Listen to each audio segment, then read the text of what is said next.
to today's City Council meeting. We're grateful to have you joining us. As you probably have seen, we continue to hold electronic meetings due to the practice of social distancing. Although conducting our meetings electronically is different from our familiar in-person public process, this is still considered an open and public meeting. For the work session, we welcome members of the public who may be watching our usual video feeds on the Council's agenda page, YouTube, SLC TV, or Facebook Live. As many of you know, there is no public comment period during a work session. However, you are welcome to join us at 7 p.m. For the formal meeting tonight, and you can share any comments that you have on either a public hearing item or a general comment if you wish to express something that isn't listed for a particular public hearing. Your feedback is always welcome, and you can reach the City Council at any time by mailing us at P.O. Box 145476, Salt Lake City, Utah 84114-5476, or emailing us at council.comments@slcgov.com. Or you can call our 24-hour phone comment line at 801-535-7654. We'll now move on to our work session items. Our first agenda item is updates from the administration on major projects. And joining us for this, we have Mayor Mendenhall, Rachel Otto, the Chief of Staff, and Lisa Schaefer, the Chief Administrative Officer. Hi, Mr. Chair. Hello. Hi, City Council. Welcome to your last work session of the year. Congratulations and thank you for your work. Thanks for giving us a moment. We also have Chief Brown, I believe, who is going to follow me in giving you an update. I'll start with COVID. I want to and the CARES money distributed to many of our essential community partners. And thank you again to the City Council for funding our proposals.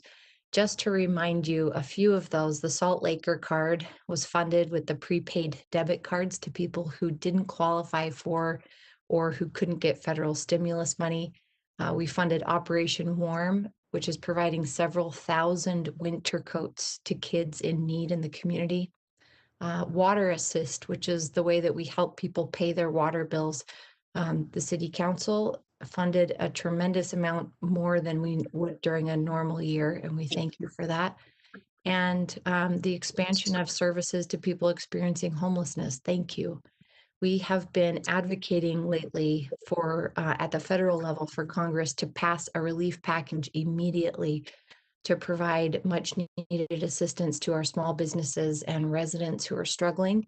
And we've been advocating at the state level for the state to spend some of its remaining CARES dollars this month on rental assistance and small business relief. And thank you to the council again for supporting our efforts in both of those fronts and doing it together. We appreciate it. I want to give you an update on the Community Commitment Program. CCP is continuing their outreach in areas where we're seeing some of the larger encampments. We will be closing some areas to camping in the next week or so as we see additional shelter resources coming online. And I want to tell you what those resources are right now. So capacity in the homeless resource centers is not fully maximized. The Men's Resource Center has had about 18 to 30 beds open each night for the past couple of weeks. The motel program still has vouchers available. The King Resource Center is reopened and it's taking intakes, although capacity at that HRC is usually pretty full. The Mill Creek Transitional Winter Housing that was recently announced opens on Thursday of this week. This will add 60 beds to the capacity of the Men's Resource Center. So it is men specific. And work by the Salt Lake County and the Salt Lake Valley Coalition to End Homelessness is still ongoing to locate a second winter shelter location. They're hoping to have more beds at that second location. And overall, among all of those items that I've listed, there are more shelter spaces open right now than there were last year, even after the Sugar House temporary shelter was open. Last year, including STS, there were 1,717 beds available. 1717. This year, there are currently 1820. 1,820 beds available, and more beds, as I mentioned, are still in process with the county and the coalition. We have been able to help with a couple of expanded services as part of our outreach. The Place for Your Stuff is open extended hours right now for people who need storage while they're pursuing resources. We've helped connecting people with intake and service assessments, which has become a challenge. So we've been able to provide some prepaid phones for people to use for service assessment. And shuttle service is available between all HRCs and the Wiegand Center. Regular COVID-19 testing is available at all HRCs, with offsite options for quarantine available to those who test positive, and non-congregate living options that are available for those who may need them with COVID-19 risk. That Amanda's ready to share on the screen. And we've shared it with council staff, so you can include it in any constituent communications if you'd be so generous. But the city and Volunteers of America are holding a winter gear and coat drive on December 19th in the Horseshoe in front of the city and county building, and it's from 11 to 3 p.m. Anyone can come, pull in, and drop off new or gently used items for individuals experiencing homelessness, including coats, gloves, sleeping bags, pillows, and warm clothing. New socks and new underwear are also very much needed, and we appreciate anything that you can do to help spread the word about that activity on the 19th. I'm happy to take any questions. And after,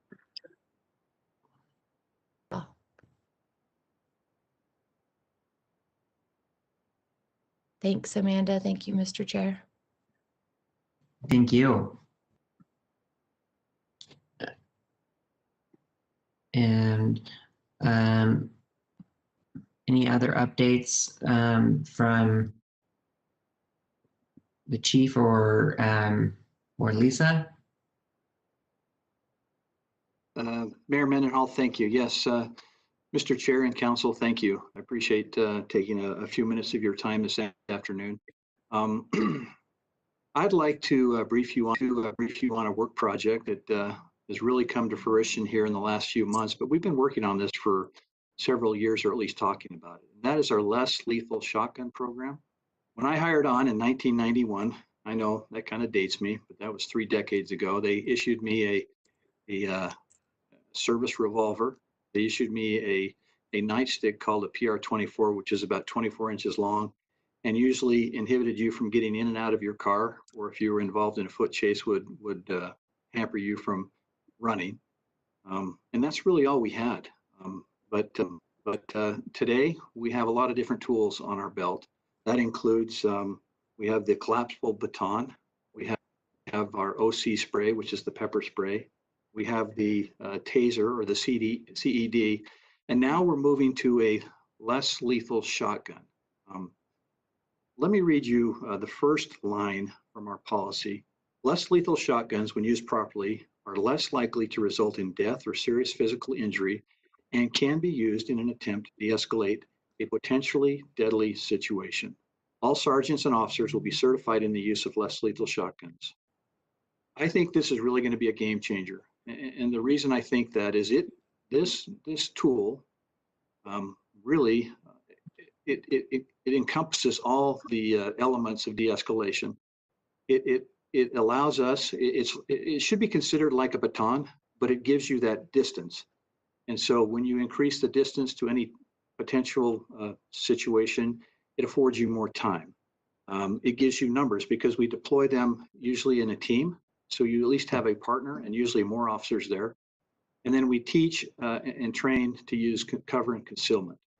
The whole idea behind this is to ensure that we operate tactically in a manner where we maximize the potential for everyone to safely go home, or to jail, or to wherever they need to go. So like I said, this less lethal shotgun should be considered kind of like a baton, but it can be used as a standoff or it gives you that extended range. One of the nice things is it can be used on multiple suspects instead of just one or having to reload every time. The shotgun has the capacity for 8 less lethal munitions. To date, we have trained about 450 of our officers here in the department. And so we'll be rolling out these shotguns, these less lethal shotguns, in the next probably 30 days to 60 days. Right now in our inventory, we have 47. We've ordered another 42, which gives us a total of 89. We have 49 of the 40 millimeter less lethal foam baton, less lethal guns, which gives us 138 total.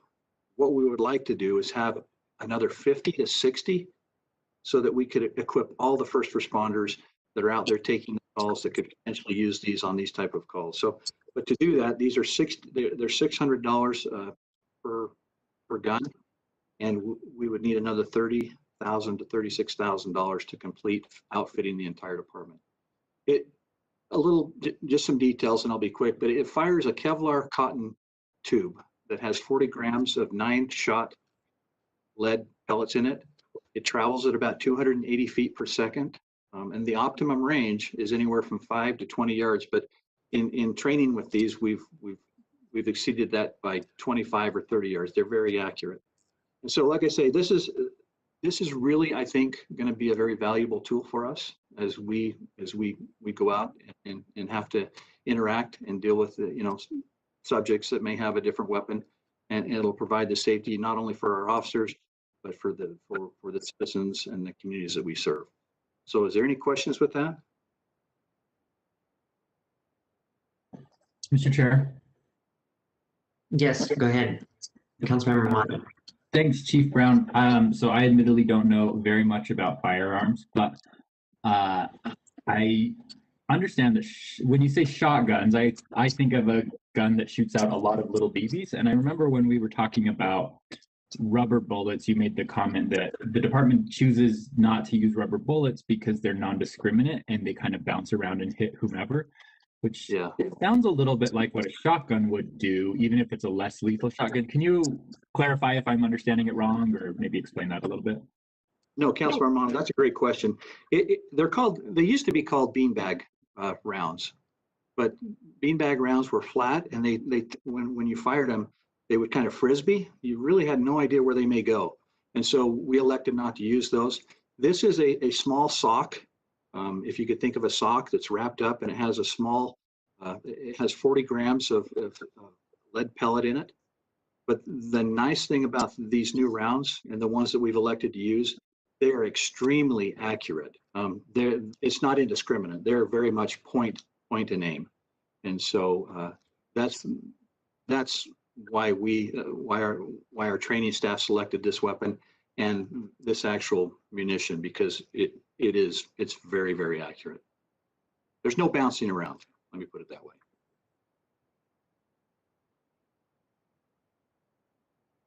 Any other questions? Mr. Chair? Yes, go ahead. Thanks, Chief. Following up on Councilman Romano's question, help me understand when these would be deployed, because my limited understanding, obviously, we'll find out soon, is that if an officer believes somebody has a firearm on them, they're going to match that level of threat, correct? Would they pull this out in the case of believing somebody has a firearm on them? Or help me understand where in the sort of situational sort of scope this would fall. Well, it would be, I mean, if somebody had a firearm or a knife, that would be considered a deadly use of force, right? So we would have to have a lethal option there for us. But if we are able to have cover and concealment, or if it is a knife and we have a little bit of distance, again, we would always have that lethal option. But if we had the opportunity to use this less lethal round or munition, we might be able to use that and not have to ever get to that lethal potential. This I'm trying to figure out on the continuum of less lethal mechanisms. You've got the club, obviously, and taser this, it sounds like at some point we need to sort of get a better understanding about how we decide when to use these. Because we can have lots of tools, but it sounds to me there's a decision-making process and a training piece for the officers about matching their perceived threat in the situation that would make a lot more sense for me to understand in the case of these tools. Yeah, and we use a use of force continuum, and a lot of it is driven by the actions of the subject. But like I say, if somebody has a knife and we have that distance and we have the cover and concealment, we could, I mean, you would want to have that lethal option as well. But if we could, like I said, if we were able to use that the beanbag round or this, they call it a super sock, this to take somebody down and follow it up with multiple shots, because it doesn't, you don't have to reload it. You can just pump the shotgun. And they've been very effective in taking down individuals that have had that are presenting themselves with those type of threats.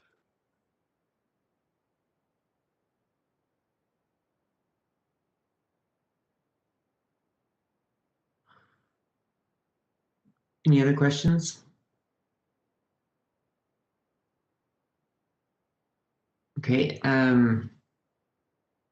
So Chief, I'm sorry if you addressed this before. I was trying to coordinate for our next item. But so you said that the rubber bullets have replaced bean bags already entirely. Is that right? We've never used the rubber bullets because, just like I think Romano was talking about, they're indiscriminate. They're intended to be fired at the ground, and they randomly just bounce around and hit people.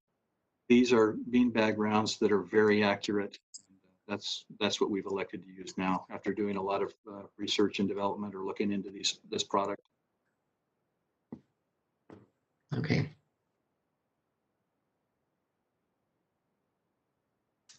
All right, I don't see any other questions. So thank you, Chief, for that update.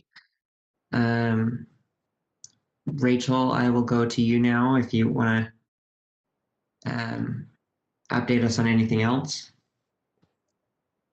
Thanks, Mr. Chair. I wanted to follow up on the conversation we've been having regarding the Civil Service Commission in the last several meetings. And I know that we've talked about the coordination and communication we've had, most specifically with Local 81 regarding the shift in CSC and the ordinances regarding retention and promotion, or recruitment and promotion and discipline. We have recently heard from the Salt Lake Police Association that they have some concerns about what we have been talking about with you. And I think that I know that we're committed to resolving as many of those concerns as we can in policy and procedure.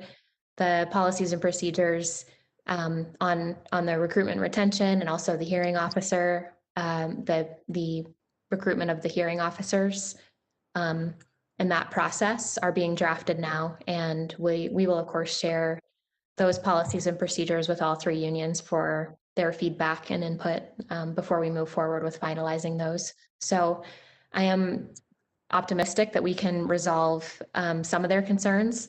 Some of them, I don't think we will necessarily be able to resolve in policy and procedure, but I just wanted to be upfront with you about where we are with that process right now. And we want to work with SLPA going forward to do as much as we can to make sure that they're comfortable with what we're doing. Do you have questions about that, or more specific details that I could provide? I think Katie Lewis can also chime in too if you have some specific legal questions. Councilmember Johnson. Thanks, Rachel. I think the only request I might have is they sent us sort of a listed of a number of issues that they had concerns with or questions or clarifications. It might be helpful to have some responses to those, so I would understand where we're at, where the differences are, and what could be worked on later, perhaps, as I'm talking to folks or people are asking me questions. Councilmember Johnston, Katie Lewis has provided a point-by-point response to that letter, I think, that she shared with council staff. So I hope that helps. And if I may, we just did forward that about 415. I'm sorry, I hadn't seen it earlier today, but we forwarded that to the council, and it looks like there might be 3 of the items that they raised, that the union raised, that are addressed in state law. Is that correct, Rachel? So those really wouldn't be topics for discussion. That's my understanding too, although I'll look to Katie to steer me right. But there are some things, as you all know, that are governed by state statute. Probationary employees and other protections like that come to mind, but I may be mistaken. I'm looking at Katie to nod or tell me to stop. That's absolutely right. And there are some requests that are being made that are not required by state law or that are in excess of what state law provides. So I would encourage you all to take a look at that email. We have broken up the analysis into 3 separate sections, and of course are happy to answer any questions, but believe that the appeal hearing officer ordinance addresses sort of the next reform steps that the council is hoping to make. And would that memo be public information, or is it attorney-client information? Maybe I can take a look at it and get back to you on that, if that would be okay. Okay, yeah, because I think it would help if there's a version that could be made available to the union, because it does sound like quite a few of the items can be addressed as part of the rulemaking process. So when I heard there was a list, I thought, uh-oh, we could have a lot of problems here, but it looks like there are a few that can be addressed and a few more that relate to state law, maybe a couple that are just going to be policy differences. That's absolutely right. And we can provide a document that is public facing that has those responses. Absolutely. So, sorry, there was also a question from Councilmember Romano. Oh, sorry. That's okay.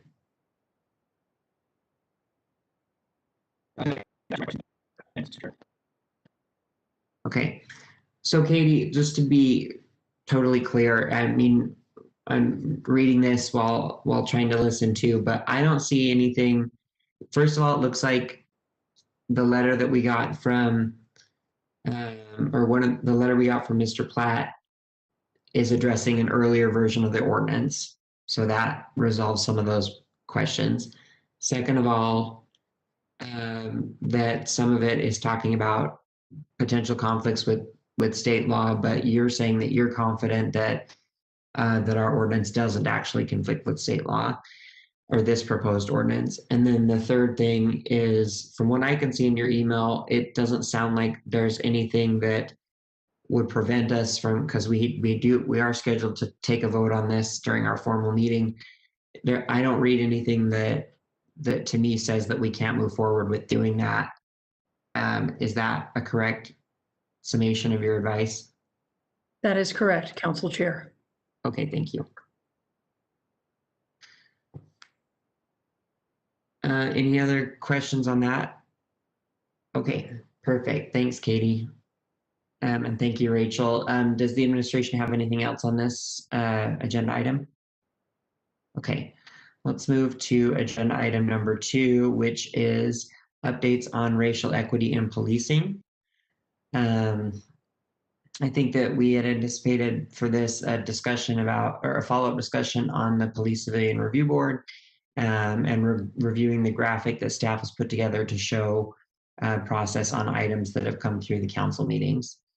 And so Allison Rowland from the council staff and Katie Lewis are going to take us through this discussion. Allison, you want to start us off?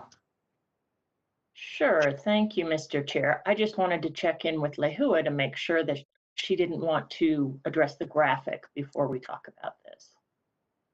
No, thank you so much. I think actually Kira is present to do that, and a quick update on the REP Commission. So you guys can do whatever order you want. Sorry for the confusion. Are you ready to go, Kira? I'm here for before or after, whichever the chair prefers. Go. I'll go. Okay, Amanda, if you have that graphic ready. Perfect. So this is just a quick snapshot of what the city has been up to since the last, we had a small update on this, I believe in October. So this is not a comprehensive summary, but it's the last few weeks. And in the last several weeks, the council approved an ordinance that enhances accountability and transparency for body-worn cameras. As you're about to discuss a bit further, the council has also been considering changes to the Police Civilian Review Board after taking a lot of feedback into account and continued discussions.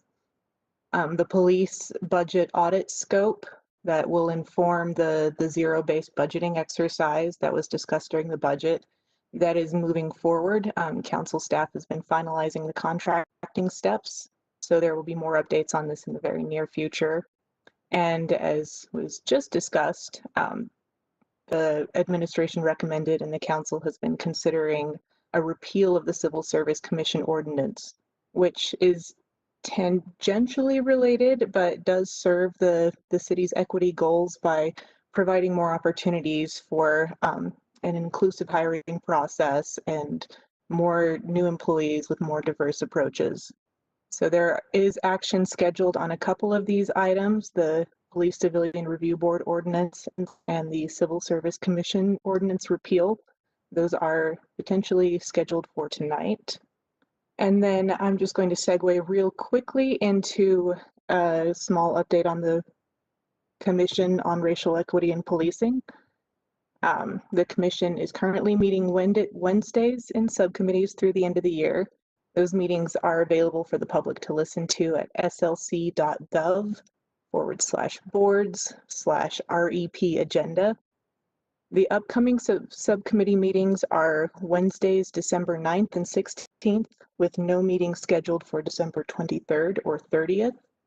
So there are meetings tomorrow. Those scheduled subcommittees are the Policy and Practice Subcommittee at 4 p.m., the School Safety Subcommittee at 4 p.m., the Training Subcommittee at 5 p.m. And then a little bit of new information. A public listening session is now planned for January 13th. Council members are invited and the Mayor and Chief Brown plan to attend. You can check your email for an email from Allison on December 3rd at 5:29 p.m. There's no need to respond right now, but staff could save the date and time on your calendars if you'd like. We're also planning public engagement for that when more details have been finalized. And anyone with more questions about the commission can email repcommission@slcgov.com or call 801-535-7644. And that's my piece.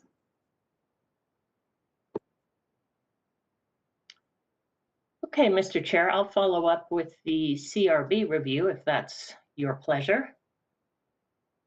And I apologize for the confusion. I also had a cat freaking out, so I wouldn't have been able to concentrate for this briefing. This is a follow-up discussion on the straw polls taken last week on the proposed changes to the Civilian Review Board. There's a summary of these in your packets and also in an email I sent to you at 1 p.m. today. The point here is just to make sure that everything is clear because you have planned to vote for tonight during the formal meeting. So I'm happy to take any questions or if you want to have discussion on certain items, that's fine. Otherwise, I have two items that I'd like to review with you. Do you have a preference, Mr. Chair?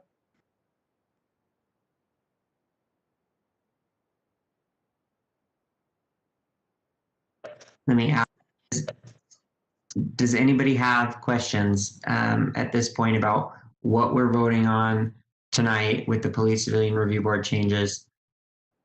It's what we did in our straw poll last week, but I know there were a lot of straw polls, so people might not remember or whatever. So ask your questions now if you have them.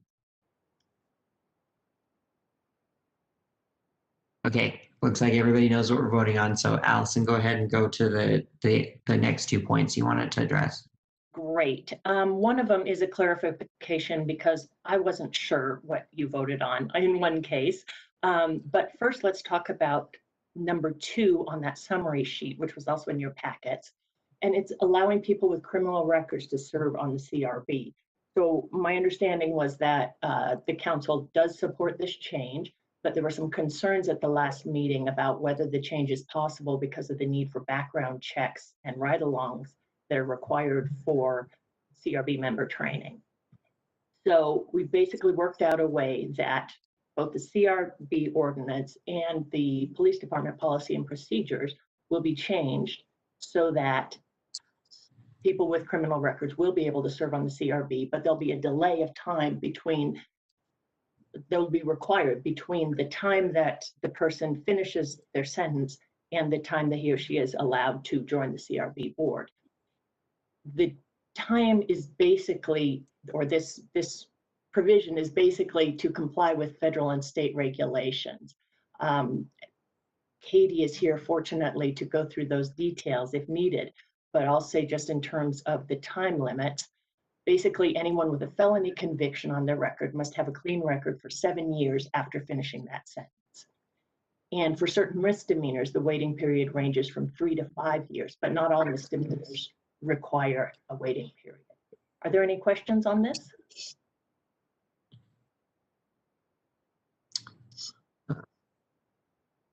I don't see any. So, there we go. Councilmember Fowler. Oh, sorry, I think Amy was first and then Councilmember Johnson. Oh, no, you were. Nope, never mind. Councilmember Johnson, it's all you. Is there a magic to the number 7 other than it's sort of the expungement period currently, or? It is in fact tied to state and federal policy, and the police department has an agreement with the state and the federal government that allows the police department access to a good amount of information, including interstate questions, because they have agreed to abide by these rules for background checks. So it's important that the city retain the ability, that the police department retain the ability to access this information. And at the same time, but this is what's written in the policy. And Katie, as I said, could go into that in more detail.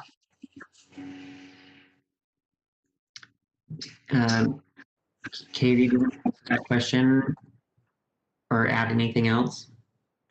Absolutely. So where we landed on this particular requirement is to tie it to the background check requirement for those individuals who would have access to the public safety building and to sensitive information, because those are the two things that would most likely be important for members of the CRB.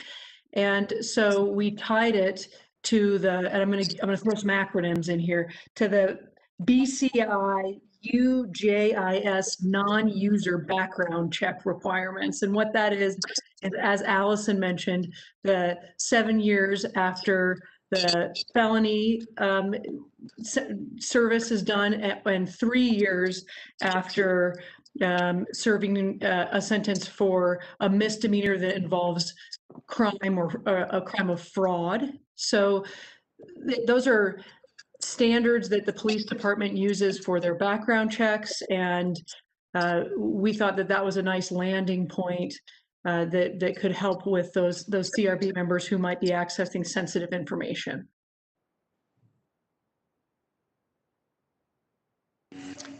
Okay, wait. Sorry, is this a follow-up, or because Councilmember Fowler is next in line? Go ahead, the follow-up. I'll follow her though. I think Katie answered it for me. My concern was that it was tied to years in case those years change.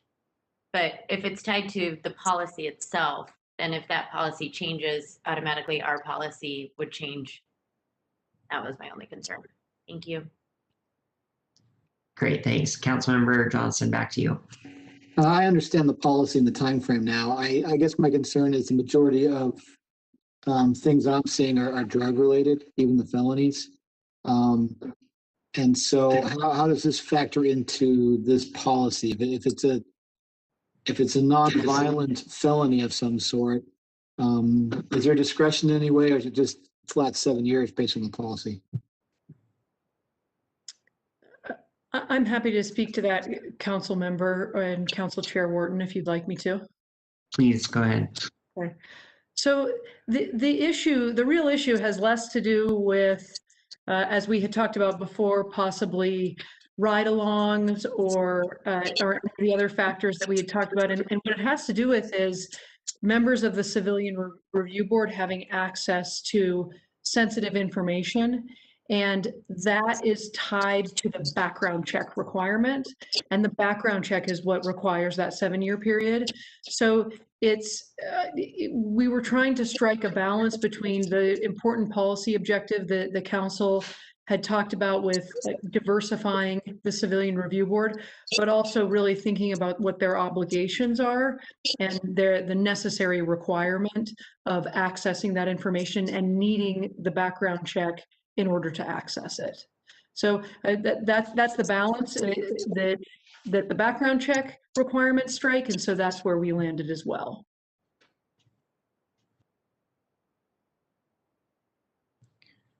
Mr. Chair. Yes, go ahead. Cindy Guest-Jensen. Katie and Allison, I was thinking there were some categories within felony and categories within misdemeanor. Am I incorrect? Is it just a flat 3 years for one and 7 for the other, or are there categories within those timeframes? It varies for misdemeanors depending on the grade of the misdemeanor, essentially. And so is that's 3 years the minimum. highest number? No, 5 years is the highest number. For a misdemeanor. Yes. That was 3 for misdemeanor, but I'm sorry if I misspoke, Allison. You probably have that detail better than I do. Yeah, So- my understanding is it's 3 to 5 years, depending on the misdemeanor. And so does our ordinance new draft say 3 years or No, 5 years or? essentially the ordinance draft removes all the information, the qualifying information about people with criminal records, and says a person, and basically just links it to the ability to pass a criminal background check.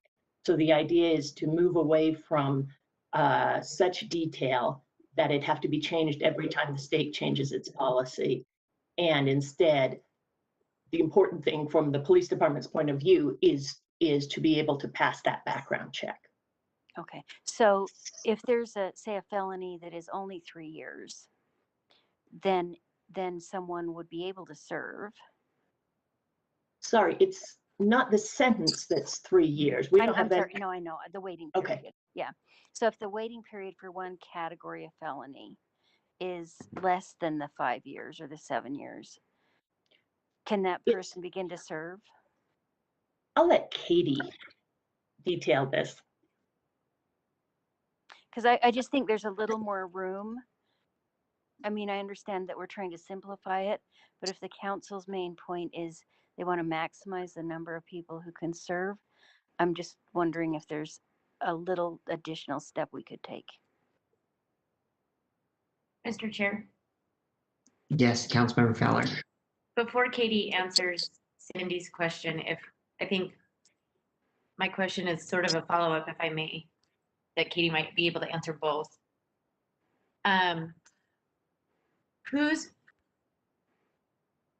How do we think, and this may be more for potentially Chief Brown, how does quote unquote clearing a background check ensure that somebody is capable of reviewing and having sensitive information? Why is that the thing that gives us an assurance that somebody's going to be okay handling sensitive information?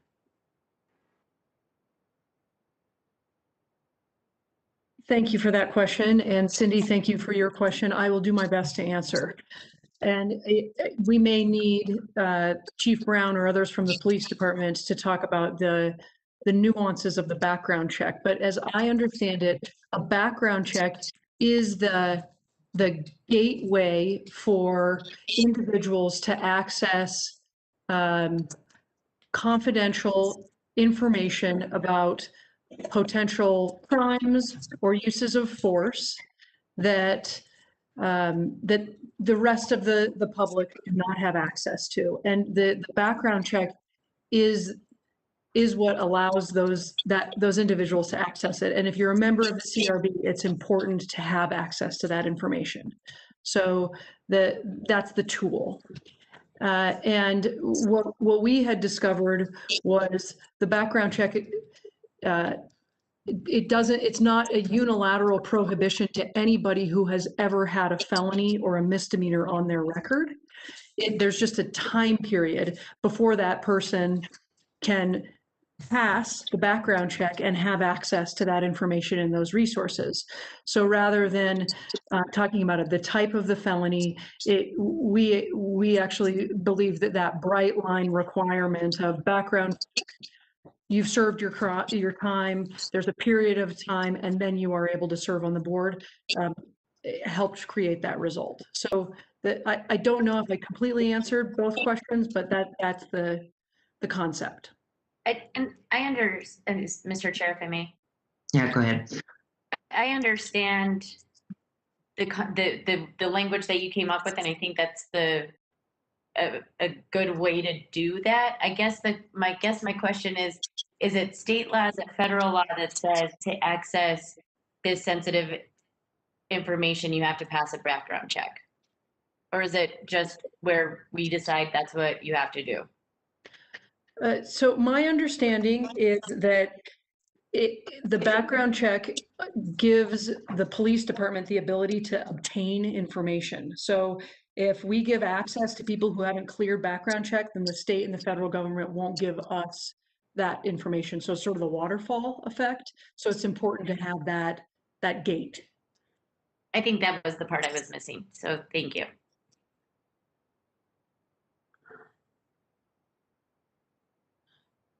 Okay, any other questions on this item? Okay, so we have already covered the graphic, so we'll move on to agenda item number 3, which is... Mr. Chair. Oh, yep.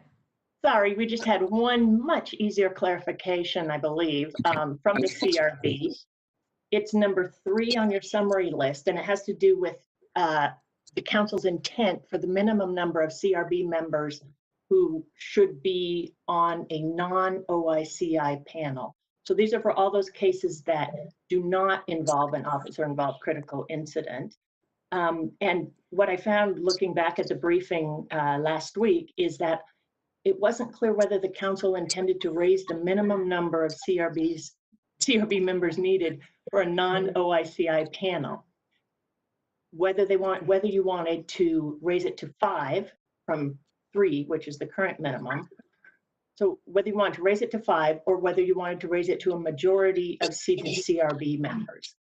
And the reason this is relevant is because if it's raised to the majority for non-OICI cases, then they would need 11 members to be present for essentially every panel.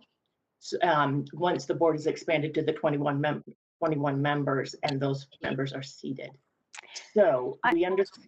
I think I can answer that, Allison. I think we're getting confused between we were trying to designate that a majority of the board is not, or a quorum of the board is not the whole 21 or however members are authorized, but it's the number of people who are appointed. So that's entirely separate from whether it's 3 or 5 on a panel.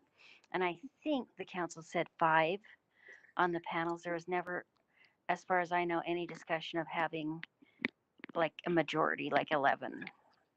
You're right, and that's why we wanted to clarify, because it wasn't quite clear. So if council members are okay with it being 5, then I'm done. Well, we just need to ask them. Exactly. Okay, so I'll ask for a straw poll on that. And Mr. Chair, about 5 or 3 we're talking about? Yes. So a panel of 3 board members can review a complaint unless it is an officer-involved critical incident complaint, in which case five panel members are required.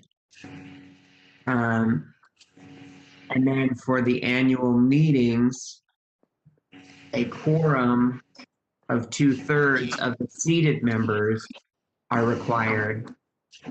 And that number will fluctuate based on how many people are appointed at the time the meeting is called. So if it's not fully staffed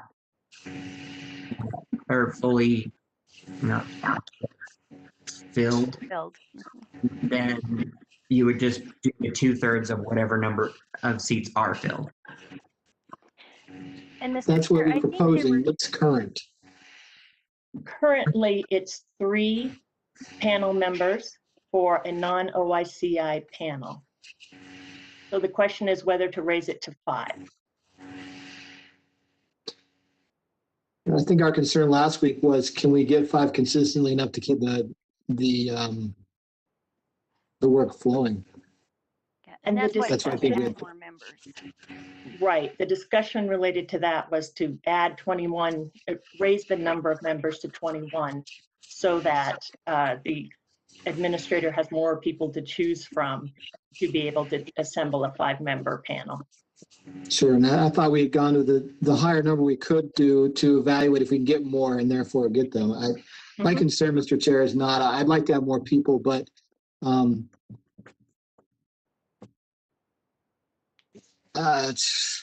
concerned about the work getting stalled by not getting enough people consistently to those panels. Or being overrepresented by other areas of the city. So.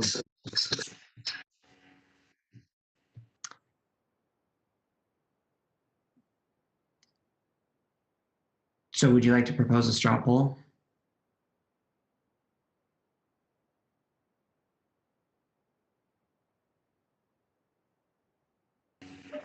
I was inclined to keep it as is until we saw more people on the board, and then we review it in a year anyway.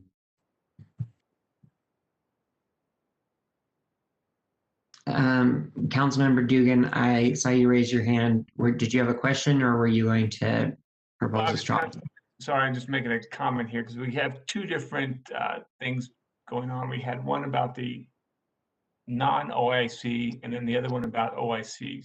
So I think we're kind of mixing them up and we need to separate them too. We have the OIC minimum of 5 with the impression that we were going to go to 21. And then the other one was, so maybe I'm wrong. So I'll go back to Allison in here. Sorry, I mean, you're correct. It is confusing. It was clear from the straw polls last week that for OICI cases, the council does intend to raise the minimum to a majority of those seated. So with 21 members, the majority would be 11. So the minimum for OICI cases would be 11 members. For non-OIC cases, it's currently 3 members, and the question is whether to raise it to 5 or to a higher number. Mr. Chair, Yes. I thought that OICI was not a majority of the members, but a quorum of how many were seated for OICI. I apologize. You're correct. Okay. Okay, so, but then Councilmember Dugan, just to clarify, that 21 is the total number of seats available on the board. Okay. Right, so just to clarify, so if there's 14, then you need 8 for an OIC. If there's 21, you need 12. Because that would be, or not 21, you need 11, sorry. I can do my math. That would be for OICs. Yes. For the non-OICs, the question is, do we go from 3 to 5? Yes, that could be a straw poll if you'd like. So, right, that would be a straw poll. Is that 2 straw polls there or 1 straw poll? We only need 1. Right.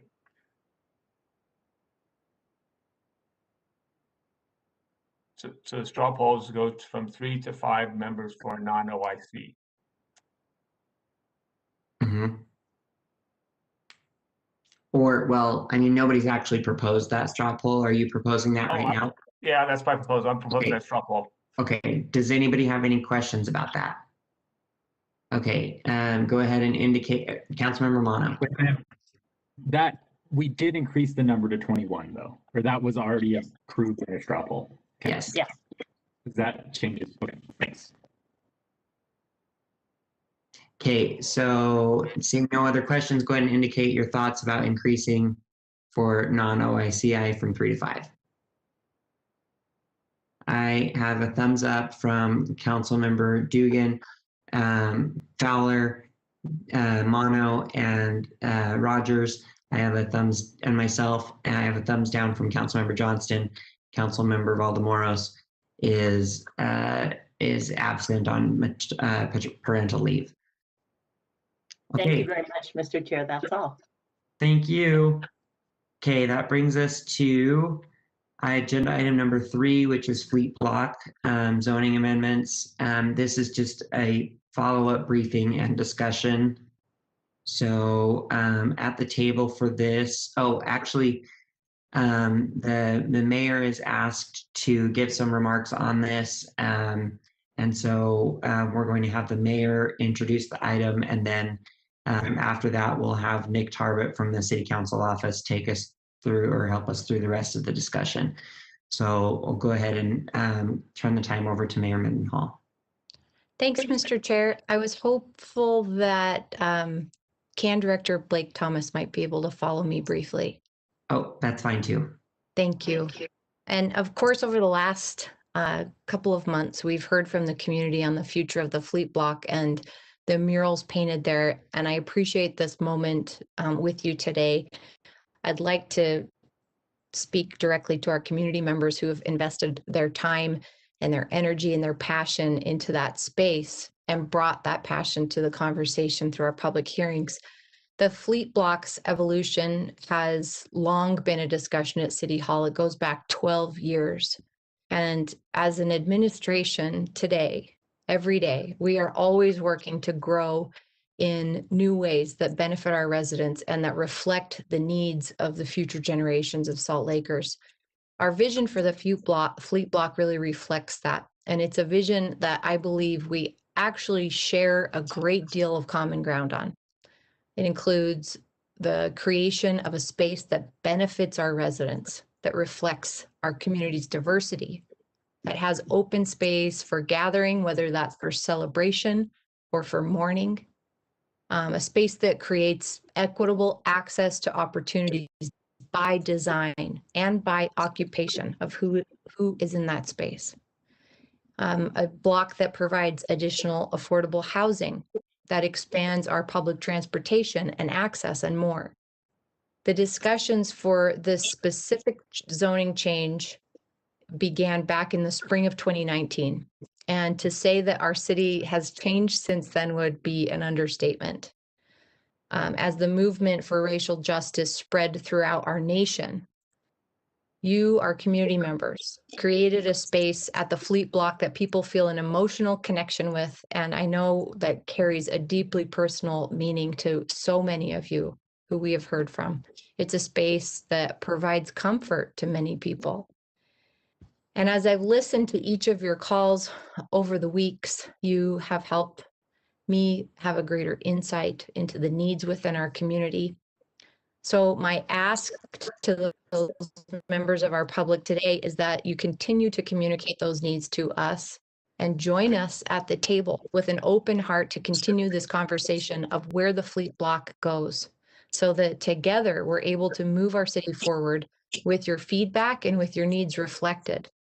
And to talk about how we can engage in this work and some of the ways that we envision engagement happening moving forward, which is in and of itself open to evolution with the council and our community. I'd love Director of Community and Neighborhoods, Blake Thomas, to give us a brief idea of what he's seeing there. Thank you, Mayor, for your leadership and your willingness to invite the community to sit at the table with us and brainstorm the future of the fleet block. And thank you, Council, for the opportunity to speak today and for your responsiveness to the public interest that has recently surrounded the fleet block. As the Director of Community and Neighborhoods, I want to finally thank our community members that have shared their stories with our team and for their role as the heart of this process. Our department is excited for Council's discussion tonight. At this point in any development process, we are not going to have all the answers or details about the future of the area. As always, we need input from those who have participated in the public hearings and who have invested their time, emotions, labor, and efforts to address racial disparities in our community, to figure out the best way to have purposeful dialogue. We want the community to help us understand the necessary elements for the public space on the block and how those public spaces can provide the space to honor, mourn, celebrate, and build community for those that have been marginalized in our city. We hope that the space can also help those that have not been marginalized to listen, learn, and grow from the experience of others. The role of the city and other public sector partners is to provide the necessary elements of equity and inclusion that the private sector doesn't always provide on its own. As the mayor mentioned, this includes public space, affordable housing, and opportunities for individuals to have space to build wealth, particularly people of color and Indigenous people, to have space to start, grow, and build small businesses. Our team is ready and willing to play a role in convening city leaders and our community members in reimagining our civic commons together. Thank you for the opportunity to share our thoughts.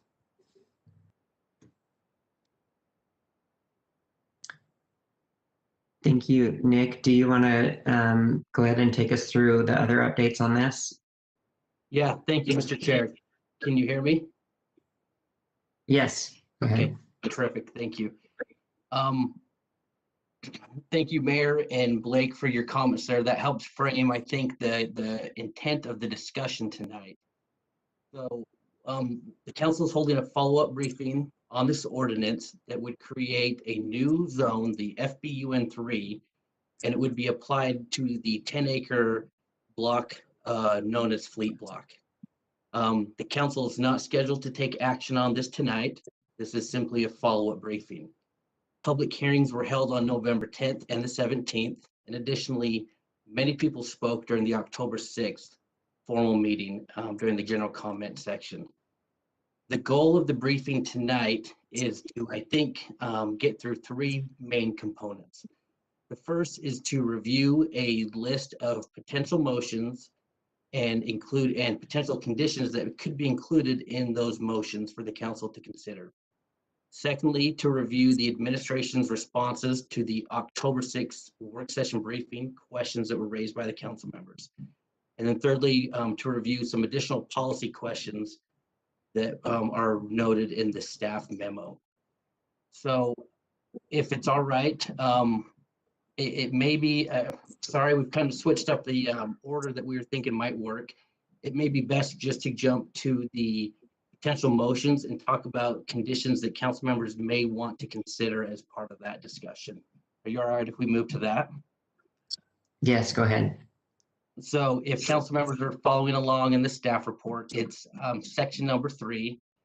And what this outlines is just some of the steps that can be taken regarding this zoning amendment. The first one would be the council could simply adopt it as is and let it go. That is not something that we've heard a whole lot of support for. Because some of the concerns have been that the zoning changes won't guarantee that there will be a form of public space on the fleet block.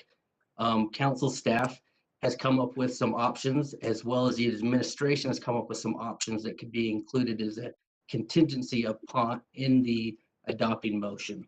So item D is probably the one that the council is most interested in talking about right now. As well as we have Nick Norris on the line as well, or I guess on the WebEx. I might ask him to kind of be ready to talk through some of the conditions that they've come up with the council could consider.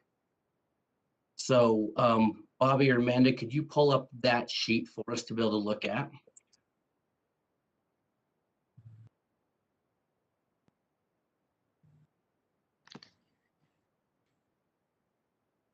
So what the idea is that the council could adopt the ordinance subject to a few things being done that would effectively hold the ordinance from being recorded until these steps are taken.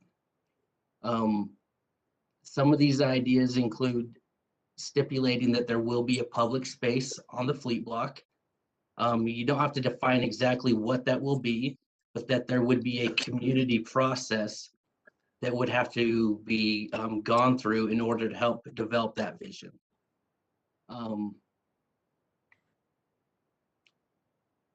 Nick, I don't want to speak for the administration on what their concepts are there. Maybe it's best for you guys to talk about those. Sure, I'm happy to. The whole idea behind this is to recognize everything that we have learned and heard, particularly over the last several months, I guess, in the various public hearings before the city council, and to find a way that we can demonstrate that we've listened and heard and learned from what everybody has said about the role that public space on the fleet block really needs to play. And so we put this document together to try to build as our first step towards building trust with all of the various stakeholders who may be involved in this process, and outlining what those types of things would be, with an understanding that there has to be some definition added to that process, and that it's not a complete revisioning of the fleet block. It's not duplicating what we've already done. This is really the next step in identifying what the critical and necessary pieces of the fleet block are, to demonstrate that we've listened. And so it's really primarily focused on the public space and what that means and what's required to be included in that, and how we can, as both the mayor and Blake said, honor those members of our community who have been marginalized and who have gone through real trauma, and what we can do to help build more equality and justice in our public spaces. And so each one of those bullets gets to those goals and what should be included in that public process. We don't have all the answers about what that process will be. Frankly, I think it's inappropriate for us to dictate what that process is, because I think it continues to come from a position of authority and power, where we really want this to be generated from the community to us instead of from us to the community. So I think with that, I don't know if there's much more I need to explain. Hopefully everybody's had a chance to read through it. Thanks, Nick. So council members, I think what we're asking here is if this outline meets some of the concerns that you've had about moving forward with adopting the ordinance without having any of these parameters in place. If these are, or if you want more, let us know. The plan would be for staff to work, for me to work with the planning staff and the attorney's office over the next couple weeks to define these better to how you want them, and then we would come back to the council to review them before potential adoption. So do you have any comments or questions on these type of concepts?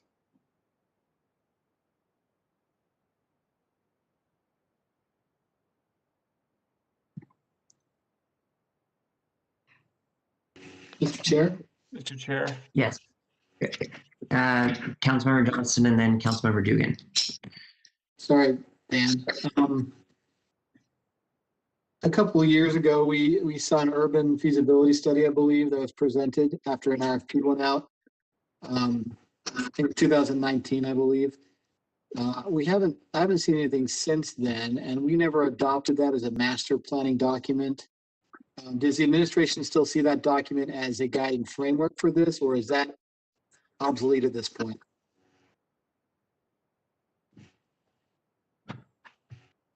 I don't know who the best person to answer that question is, but I think from a planning perspective, I don't necessarily think it's obsolete. I think it probably at this point is incomplete would be a better term. I think that I would use. I think there's some components in that are worthwhile and I think fit into what we've just been talking about. And so I wouldn't want to say it's obsolete and we're throwing it out, but I do think that there's some things that can be added to it to make it a more complete study of the block. Thanks, Nick. And well, that study from 2018 and 19 predates me. It does have public engagement work that was done with community feedback and some feasibility scenarios that will absolutely be critical, I think, still today to incorporating. But also, as the mayor pointed out in her comments, a lot has changed as far as our economy and our focus on and emphasis this year, as we've seen with social justice. So I think it is definitely due for an update or adding to. Mr. Chair, I would advocate that we make some sort of statement. Otherwise, all we have sitting out there is that document officially. We may say we need to add to it and modify it, but it's still sort of that standard sitting there for folks that we consulted on. I think we need to be very, very clear that is not guiding. At least in my personal opinion, I was not happy with the outcome of that study, frankly. But I don't want that to confuse the public and say, look, we're saying all these good things. That's still on paper, though.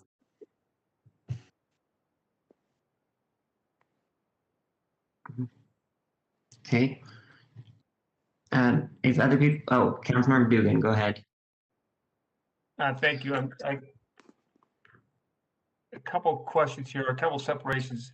FBN U3, the fleet block that is separate from fleet block. The rezoning and fleet block, I'm separating here for a second. Because I look at the fleet block and I go, I want to have a community space, I want to have public open space, or I want to have a park. And so my first question is there a difference between a park and a public open space? Because I know there's a difference between public open space and when sometimes we use the word open space, which is not necessarily public open space. So could you first define me a park and a public open space? And is there a difference, and do we need to define that for this area? Could you throw square in there too, Dan? Square and plaza?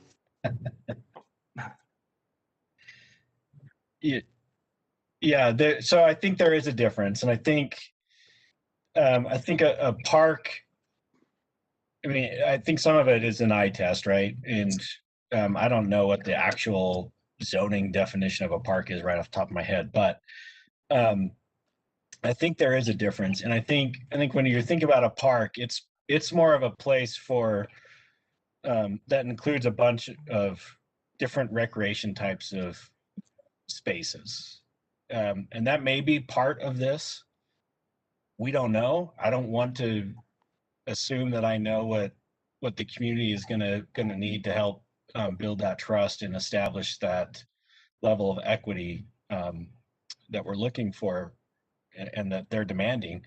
But generally, I think parks are more recreation focused.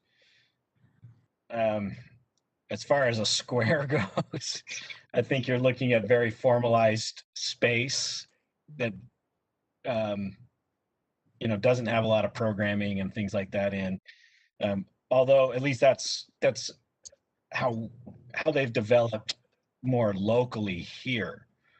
I think if you look at other places, and one of the first examples that comes to mind is Pioneer Square in Portland, which is a fairly simple space that is a community gathering space where people can go and just be. And it's not, they program events and things like that, but it's a pretty flexible space.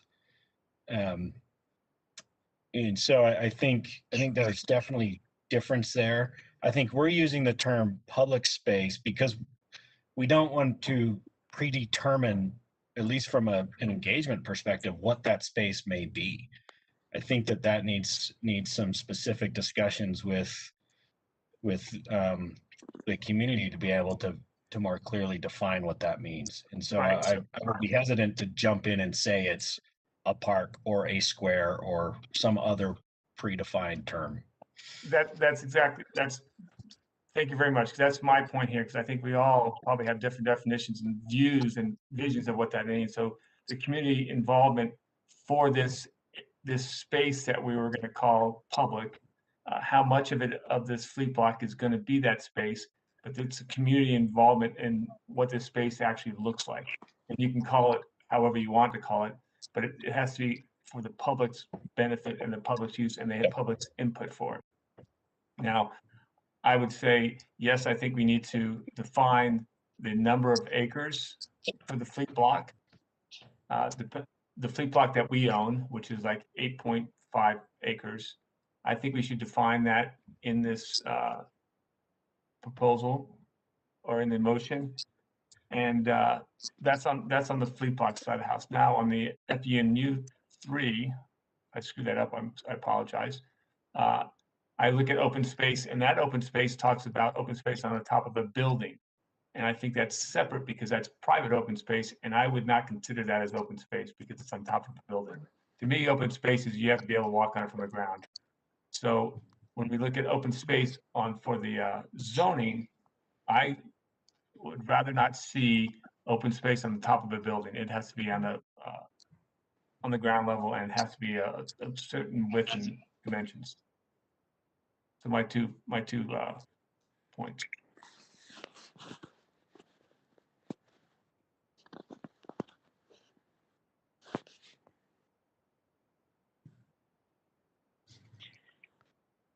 Council members, any other thoughts or comments? Mr. Chair? Yes, go ahead, Councilmember Romano. I couldn't tell if your hand was up or if you were. Yeah, sorry. I have a question. So, in all transparency, I voted yes on this when I was on Planning Commission a year ago about when this was actually in front of Planning Commission. So I know that this has been working, the city's been working on this for a long time, and that work far predates the murals. Two things have changed in my determination of the decision in the last 12 months, and one is the murals. And so I'm glad that we're having this substantive discussion about open space, public space, park space, whatever that may end up meaning. I'm definitely supportive of that, and I'm not exactly sure how to get to that either. So I'm looking forward to maybe a little more definition on that. The other thing that I've heard now as a council member that I didn't hear while I was on Planning Commission, or I didn't hear as directly, is the concern with FBUN 1 and 2.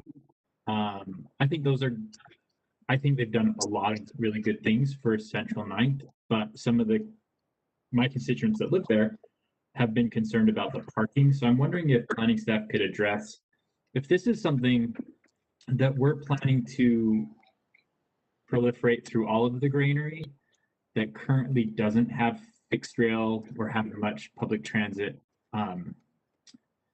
Do we anticipate, I just want to be really clear with the public what we anticipate those growing pains might be if sort of far away from a bus or a track stop, we have a large development that goes in with zero parking. Has that been, I guess, where did that justification, how did that decision get arrived at? Does that make sense?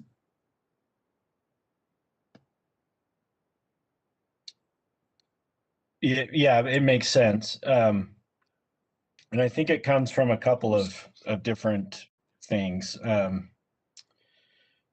One is that at least how it's initially being rolled out and limited to 300 West and the fleet block is that it is within a block of the light rail station there.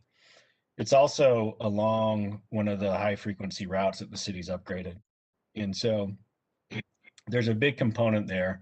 There's also the 9-line connections and improvements that add a different element of human powered transportation, which is also a critical component of that. And I think there's a reality that if we plan for cars, we're going to get cars, right?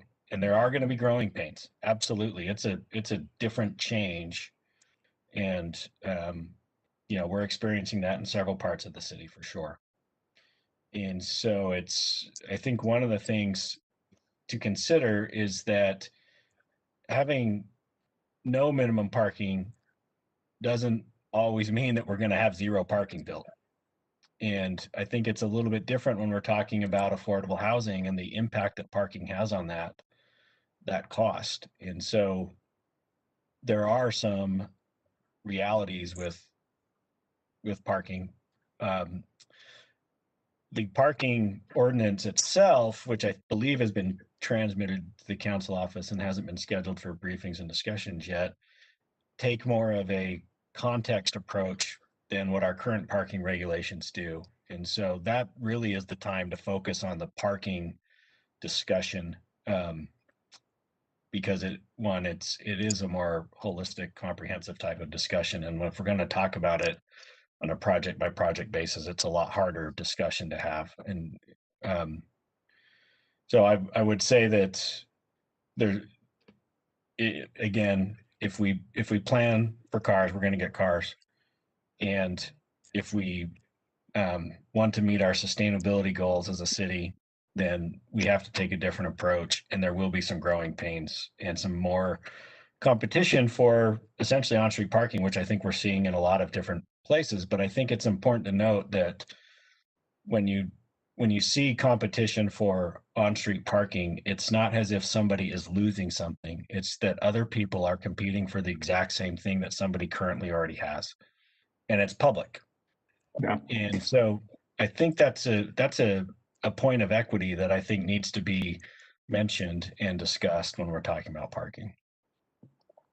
Thanks. And I'm not opposed to moving towards planning for fewer cars. I guess I'm thinking of the decision we made to apply form-based, I think it was 2 over on 4th East. But in that case, parking became a concern, and we put a development agreement on that parking had to be provided within that. And so I don't know, maybe that's the way that I just imagine this, if it is going to be applied in other places, not the fleet block, that we're going to want to have to do those things. And I didn't know if there's a way within the ordinance to designate that, but I agree that you're probably that discussing that in context of the off-street parking ordinance probably makes more sense. So I'll save my future comments for that discussion.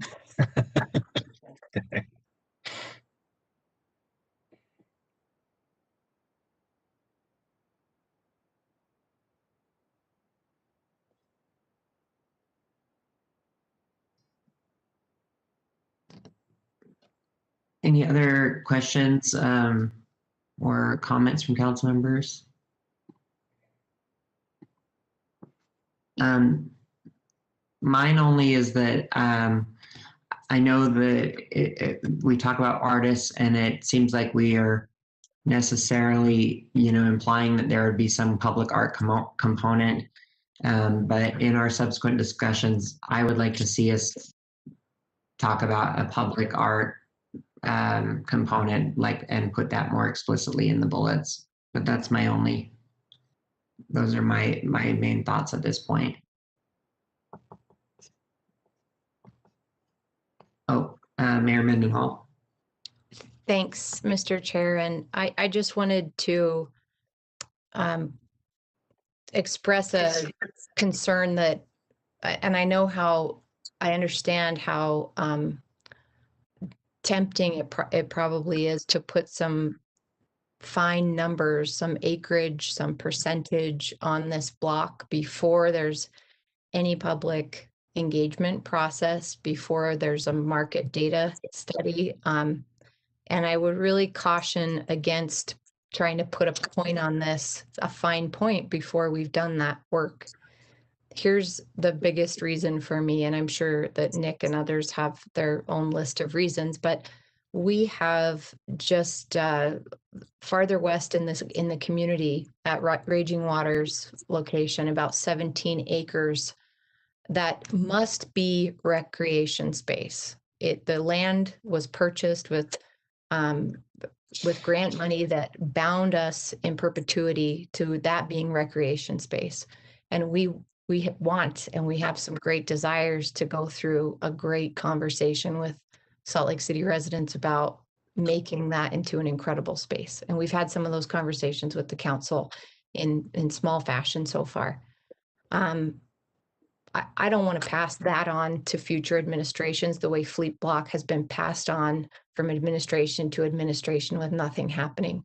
What we have the opportunity to do at Fleet Block with regard to the open and public space, whether it's park space or however we end up, whatever the designation ends up being from the council's decision on zoning, that space could be as unremarkable as some open spaces on different blocks in other parts of the city, unprogrammed, without art, without lighting, without engagement.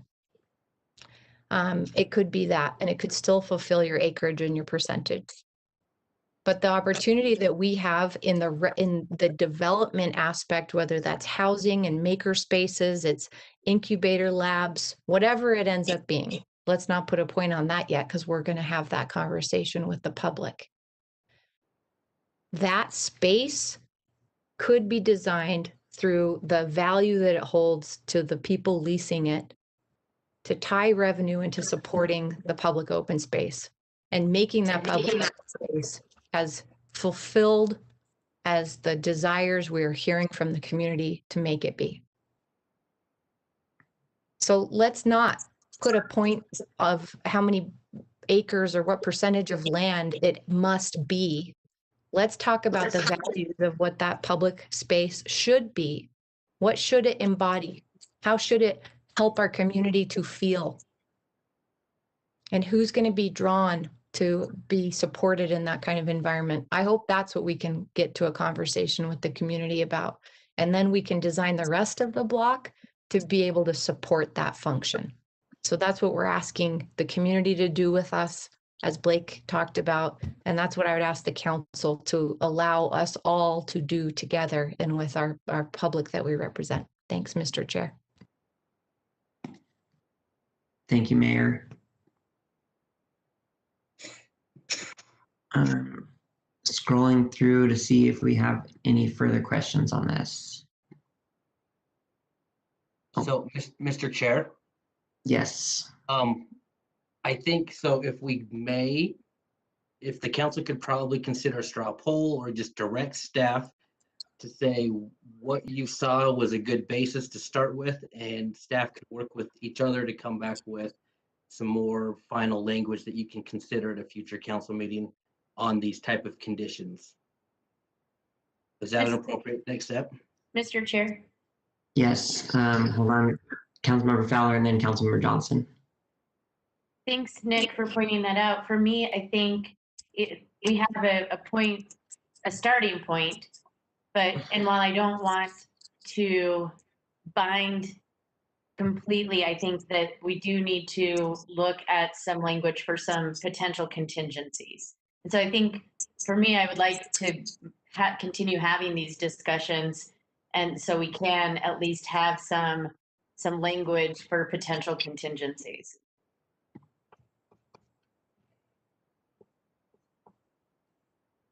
Okay, Councilmember Johnston. I just want to clarify, Mayor, if you don't mind, what tying in the Raging Waters Water Park property to this, help me understand that.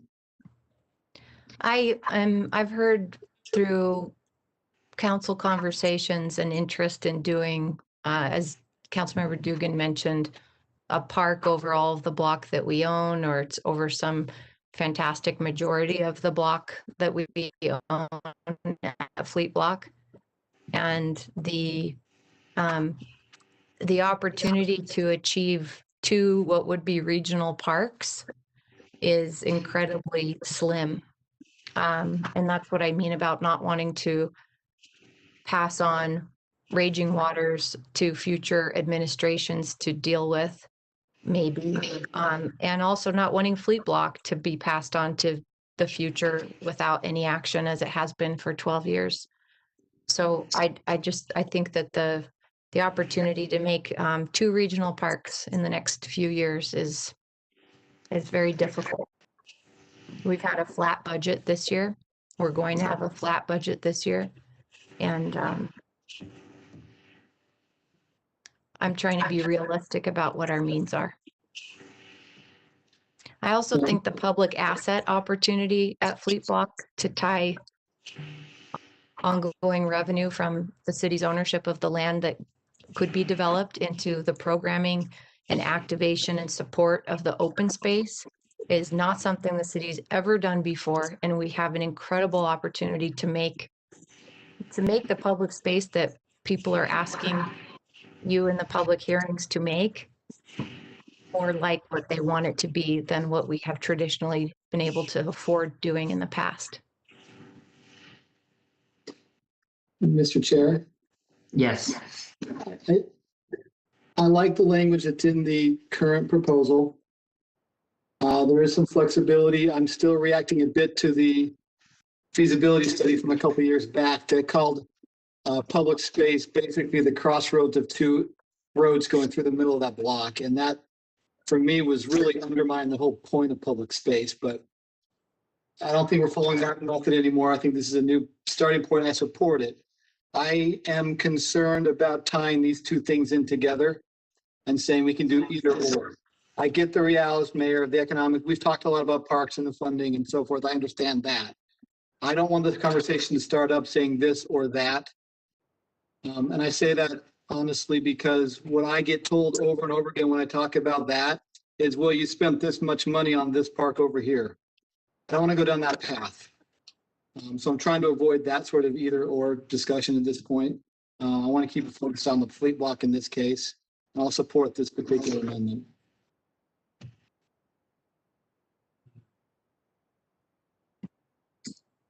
Does somebody want to make a straw poll motion, please? Mr. Chair, I'm sorry, point of question here on, are we talking about the motion D, back to Nick's point at the very beginning? I'm sorry, I'm not sure. I'm confused on the straw poll. Are we looking at? Well, Nick, D.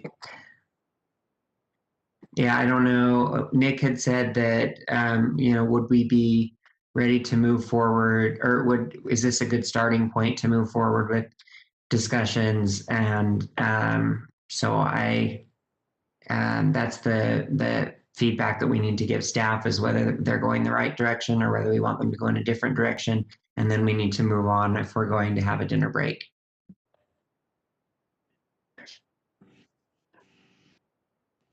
So we can ask them to move whichever direction we want. I just need a straw poll for it. You want to do it, Dan? Go ahead, Andrew. I would support the language Nick put in about an effective date based on the criteria of public engagement. There's also a small piece in there about timeframes that I think it just identifies. We'll need some timeframes essentially, that when we know the public engagement is done, so to speak, or a point where we can implement the zoning.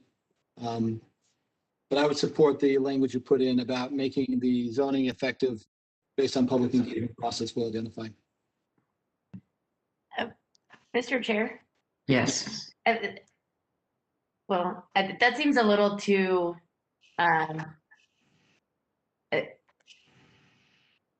quick. Well, never mind. I'll just vote.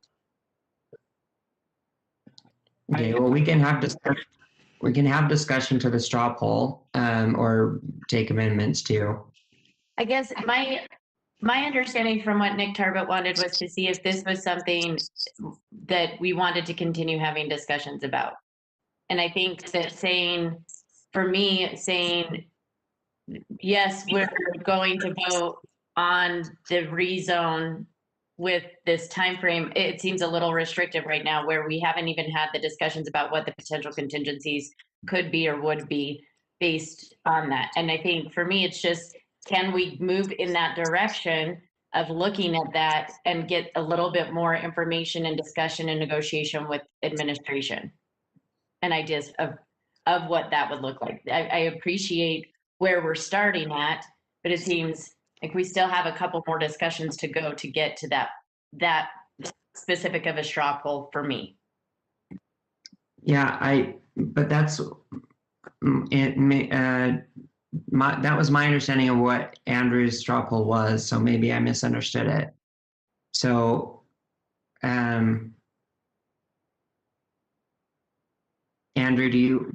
I think I read the language saying that we would look at moving forward on the zoning based on all these things below about a public engagement process would have to be completed first. I'm not sure there's much detail in there, but I think, in my view, it moved us forward with the intention that we would look at the zoning change contingent on these things happening, but they were pretty vague still, and there's no timeframes in there. Okay, I feel a little better with that clarification, Andrew. Thank you. Councilmember Mono, you had your hand up for a minute. I think I just was, no, I'm okay now. Councilmember Dugan. And Nick, are you understanding that to be your D as far as the motions is concerned in the broad view? Yeah, so there's no motion on the table right now. Sorry if I've confused that. The intent is that we will take what council staff talked about with the very general contingencies with what the administration has drafted, and you would be directing staff to work amongst each other to come up with some more defined options for you to consider at a future meeting. Right. Sounds like a And good remember, poll, Nick. and remember, this is just a straw poll. It is not binding, and we will not be voting on it later. This is just giving direction on what to do next. So, with that, I'll ask for everybody's to indicate your support or non-support. Okay, I have a thumbs up from Councilmember Johnston, Fowler, Dugan, Mono, and Rogers. I am a thumbs up as well. That's unanimous thumbs up with one abstention or one not present. Let's move on to our agenda item number 4, which is a resolution or funding our future transit master plan implementation interlocal agreement with Utah Transit Authority. So for this discussion, we've got Kira Luke, we've got Blake Thomas from CAN, John Larson, and Julianne Sabula, both from Transportation. And if you can give this presentation in less than 20 minutes, that would be appreciated. Okay, thank you. All right, I'm going to give just a little bit of background and framing before turning it over to Transportation. This is part of the Funding Our Future sales tax expenditures. In 2019, the city and UTA entered into a 20-year interlocal agreement, which we ILA, to better meet Salt Lake City's needs for enhanced transit service, which includes more weekend service, earlier and later, and better east-west connections. Of the council's original priorities from those discussions were 10th North, 6th North, 200 South, 400 South, 900 South, and 2100 South. The current service agreements focus on the routes serving 200 South, 900 South, and 2100 South. The council discussions in 2019 designated 400 South as the last route that would be implemented. And as of this year's budget discussion, staff understands that UTA had plans for service on 600 North, which is a regionally significant route, but resources from the city are still going to be needed to implement 10 North. The ILA that was approved in 2019 outlines the cities and UTA's respective roles for this higher level of transit service. The details on that are on page 3 of the staff report for anybody interested. The specifics of service for each year are governed under these annual addenda. Addendum 2 was budgeted for in fiscal year 20, and covered the service that UTA provided from August 2019 to August 2020. Part of what the council is being asked to consider today is an amendment to Addendum 2, which we can call 2.1. The interlocal agreement included a mechanism for the city and UTA to revise their contract with annual true-ups to account for changes in fuel prices and to align miles budgeted with actual miles traveled. In this case, there was also a pandemic that affected services, so 2.1 results in an overall credit to Salt Lake City. We understand that once it's been approved by the council, the credit will be applied to the first installations of funding for Addendum 3. And Addendum 3 is the second component in the resolution that the council is considering. This will govern service from August 2020 through UTA's change day in August 2021. The cost calculator for the addenda was designed collaboratively between the city's finance division, transportation, and UTA. It hasn't changed significantly since the previous addendum. The council hasn't had the opportunity to approve the agreement prior to when service went into effect in August, but UTA is voluntarily continuing to provide the higher level of service on frequent transit routes, even though the contract hasn't been adopted by the council for the period that we're in. One component staff is working with the city's finance division to clarify is where the credit from 2.1 is reflected in the amount that's budgeted by the city for service in Addendum 3. Funding our future revenues have been committed to an even higher level than the city's already stringent transparency requirements, and we still have some work to do to meet that commitment and make sure that the council's opportunities for budgeting and oversight are being met. Along the lines of those clarifications, I'd like to note just a couple updates since the staff report was published. The staff report mentioned a net credit of $511,472 after taking into account the pandemic-related service reduction and fuel and mileage true-ups. We've since found that the actual amount is a bit higher. It's $569,637. The prior number included a cost to the city for increased actual mileage over the mileage that was budgeted for, but that was actually already included in the calculations for the pandemic service reduction. The staff report also references the administration's recommendations for the additional funds that have been budgeted for transit service for FY20 and 21, since there was funding that was budgeted but wasn't needed for the contract. Staff, we understand that the number is actually significantly higher even than the staff report says when you're taking into account both years of funding, and those recommendations have been, they've evolved since we received the transmittal. So I think on that note, I will turn it over to transportation. Okay. Transportation, take it away. We have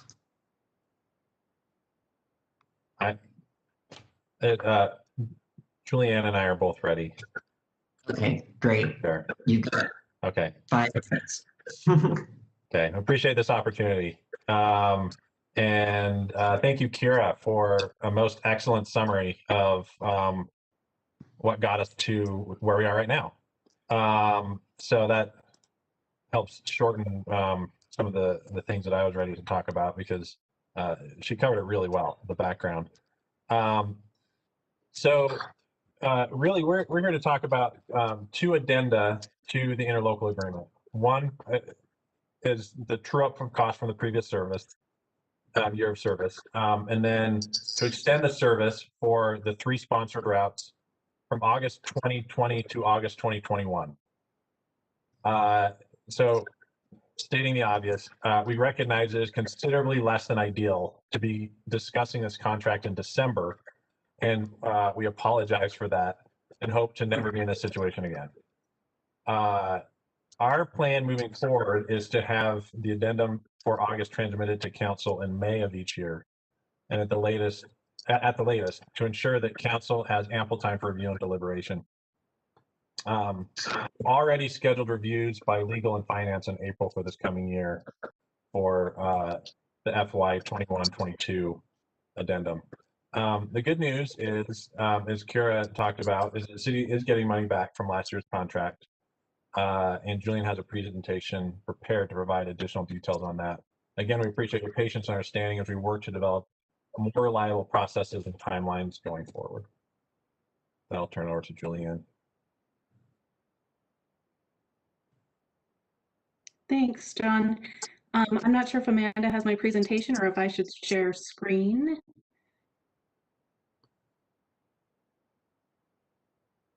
Great. Here we go. Okay, as mentioned, we have this 20-year agreement that's been in place.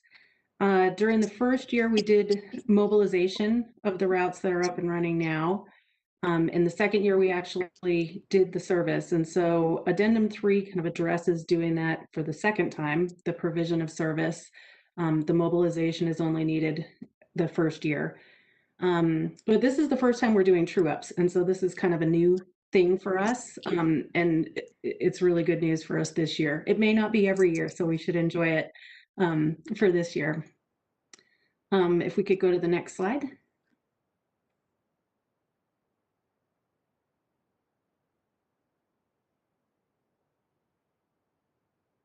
So this shows the different things that we have trued up for this year.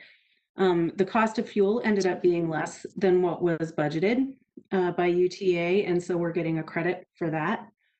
The mileage ended up being slightly more when it was actually on the ground than what was projected by the service planners.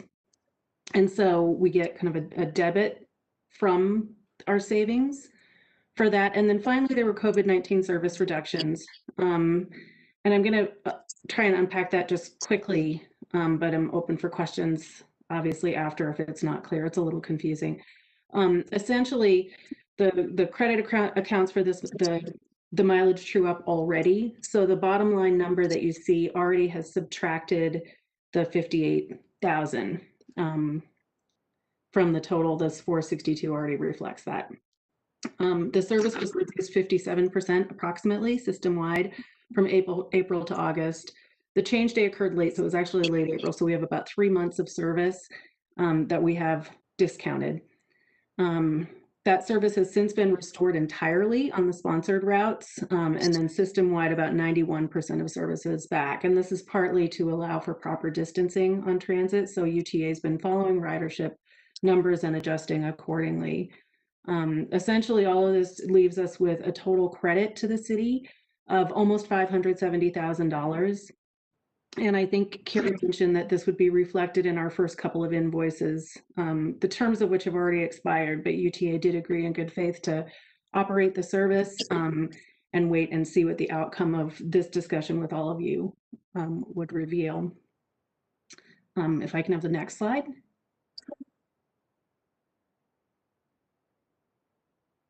In addition, we have a refined cost estimate now for this year of service that's currently underway. The really good news is that even with the drop in ridership due to COVID, there were certain times on certain days on a couple of the routes that met these thresholds. We refer to it as productivity and propensity, and really it just means, is the area more likely to have transit riders, and is it in fact seeing more ridership? And these are the two metrics used in transit planning to determine levels of service. So a couple of our routes, it's kind of if you build it, they will come. People came, the ridership went up, and so UTA is assuming those costs, and so that has also reduced our cost for this year. And so that yields a savings of a little over $400,000, meaning that in total, we have a savings of almost $1 million. Next slide.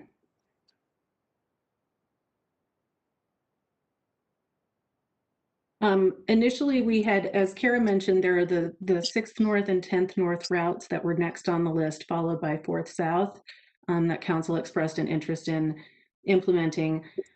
UTA in November, I think we had indicated at some point that we needed a decision by the end of the year as to whether we wanted to implement sooner than later, meaning in 2021 as opposed to 2022. Since that time, the UTA board decided to be conservative just in light of not exactly knowing where the impacts of COVID on their revenues are going to land. And so they're delaying service expansions till August of 2022. What that means for us functionally is probably a delay. We could potentially implement, but we have not yet done a budget amendment for that. And it would be significantly more expensive, more than double the cost without UTA's other service changes in place. So we have kind of a list of considerations here in terms of next steps, and we're just seeking council guidance on whether these steps make sense or whether we should consider a different path. The first is to launch the Trips to Transit on-demand service in August of 2021. This would provide service to the West Side residential area. The funding was cut due to COVID-19 that had been previously appropriated, and so some of these funds could be used to launch that pilot. It covers really all of the area, or much of the area, that the new routes would cover in the future, and we think that that would be a good thing for that community to have sooner than later. We can continue with the planning, design, and construction of capital for 6th North. That we've now learned a little more with the service planning. So the 6th North route will also cover 5th East, where the 205 currently operates. And then the 10th North route will operate on South Temple all the way up to the university. So really, when those routes come online, they'll cover, I think they touch every council district in the city, which is a nice benefit. Building those capital improvements helps ensure that we have the foundation laid, the table set, so to speak, for the routes to come online in 2022. And then finally launching those routes in August of 22. This would require, in the normal budget cycle, mobilization. But at this time, that would not be needed. I have a slide about next steps, but since we're short on time, maybe I'll skip that for now and just conclude with this and seek your feedback. Council members, any questions on this?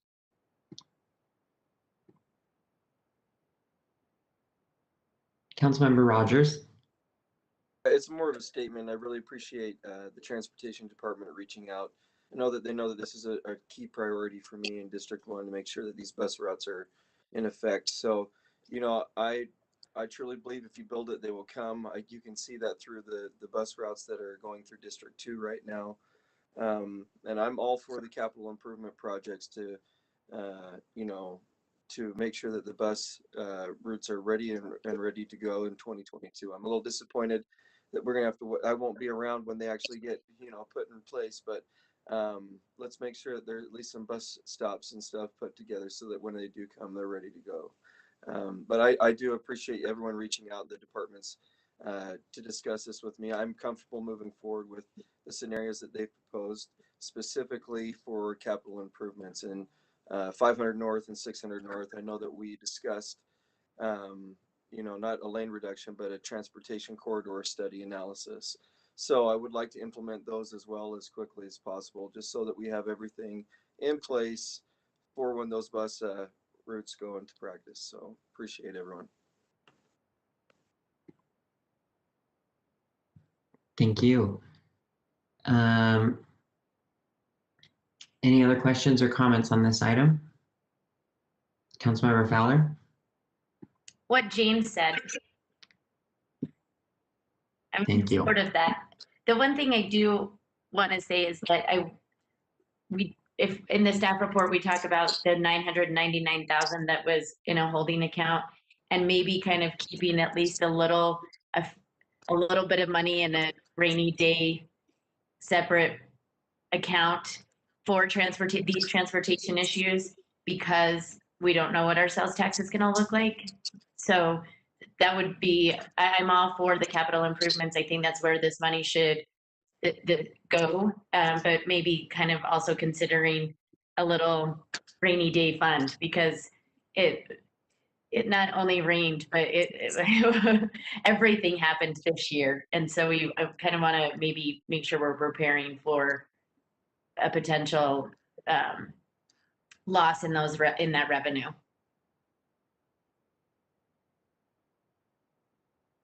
Mr. Chair, if I may, really quick. Yes, go ahead.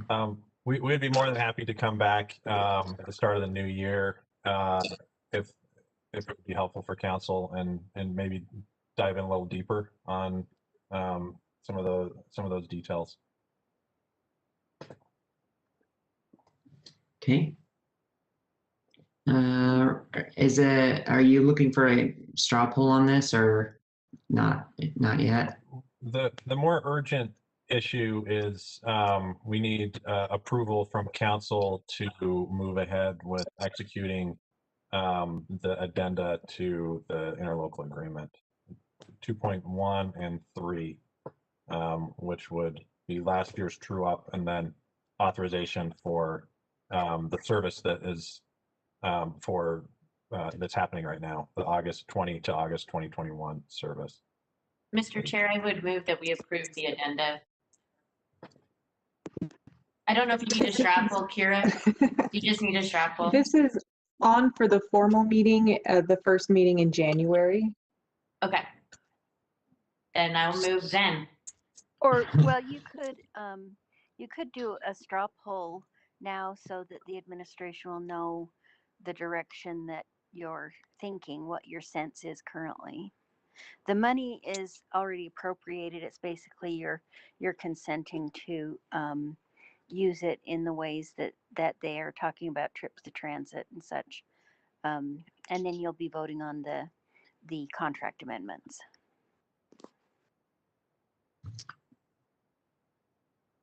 Councilmember Fowler, did you want to make a straw poll?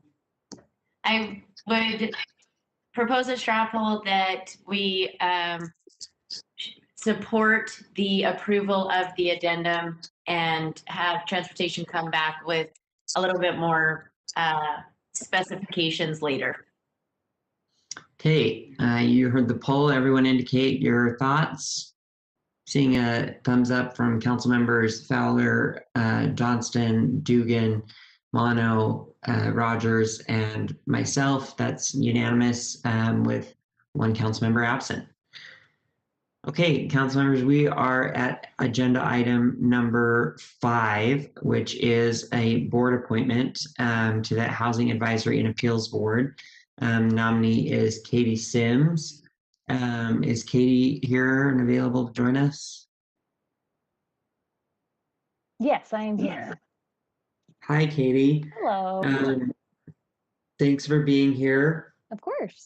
Would you just tell us a little bit about yourself and why you're interested in this position? Yeah, of course. So I have born and raised in Salt Lake City, Utah. I've lived here my whole life. Had the opportunity to move away. Not a big fan of anywhere else, so I am still here. I went to school at the University of Utah, got a degree in history, and then I started an internship with the city attorney's office under Margaret Plain and worked in the risk management division there for 5 or 6 years. And then after that, I did leave for a new opportunity in the private sector. I manage insurance liability claims, which is as fun as it sounds. And I have interest in serving in Salt Lake City because I truly loved my time working with the city and feeling like I made a big difference in the city. Even if it wasn't a big difference, it felt like a big difference to me. And I very much missed the opportunity to, serve my community and feel like I'm truly involved in the world that I live in. So that is why I applied. Great. Well, thank you, Katie. Does anybody have any questions for Katie? Give it up for people with history degrees. I know, they're super relevant. All right, well, thank you. So we will place your name on our, Katie's waving. Is that just a friendly wave or?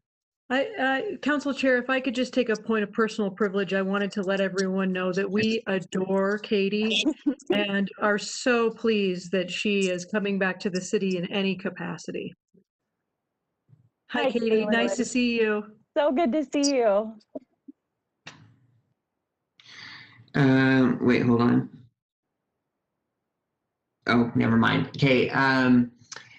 Thank you, Katie. And we will put your name on our consent agenda for adoption at our formal meeting tonight.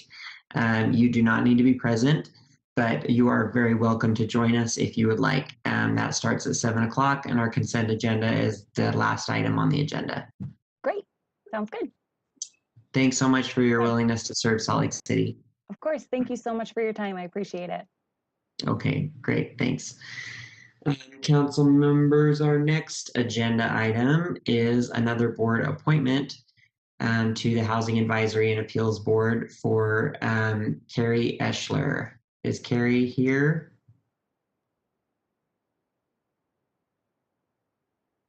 It looks like she is. Yes, sorry. I've been popping in and out of your meeting. I apologize. I use WebEx for my job, but I have it on my personal computer, so sorry about that. Oh, no problem. So, Carrie, if you would just tell us a little bit about yourself and why you're interested in serving in this position.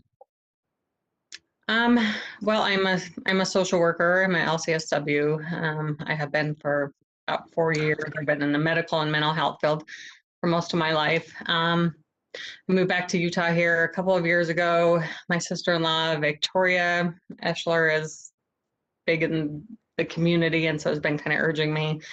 I've been kind of shying away, but this last 4 years has kind of made me want to get more involved. I was a part of Operation Rio Grande down at the shelter, and so I just got a lot of experience with what Ben McAdams was trying to do, maybe how his approach, maybe incorporating some other things and looking at what kind of didn't work, while we were down there. But maybe I can see kind of get a bigger picture of what budget and just what's happening in general, and see if there's anything I can be helpful with in the housing area in Salt Lake City or Utah in general. Great. Thank you. Does anyone have any questions for Carrie? All right, Carrie, I don't know if you heard my speech to the last applicant, but we'll put your name on our consent agenda for adoption at tonight's meeting. You don't need to be present to win. You're welcome to join us. And thank you very much for your service to the city. Sure. Thanks. Have a good night. Thank you, you too. Okay, our last agenda item is another nomination to the Housing Advisory and Appeals Board, Sarah Hart.